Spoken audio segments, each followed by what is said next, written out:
কে কোত্থেকে বলছিলেন? হ্যালো সুমন, আমি মা। ফোনটা ঘরে ফেলে গিয়েছিস, এত ভুলো মন হলে চলবে? মা আসলে শোন, আজকে তো তোদের মাদার্স ডে, ভাবলাম তোর জন্য একটু খিচুড়ি রান্না করি, এত প্রিয় তোর। কিন্তু রান্নাঘরে গিয়ে দেখি একটুও মুগ ডাল নেই। তুই বাসায় আসার সময় 1 কেজি মুগ ডাল আর একটা ফার্মের মুরগি নিয়ে আসিস। আচ্ছা না, 2 কেজি আনিস।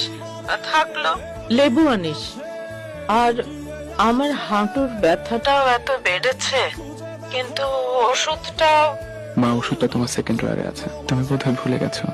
আর বাইরে খেয়ে আসিস না, তাড়াতাড়ি বাসায় ফিরিস। আচ্ছা, তুই কাজ কর, রাখি রে। আসবো মা।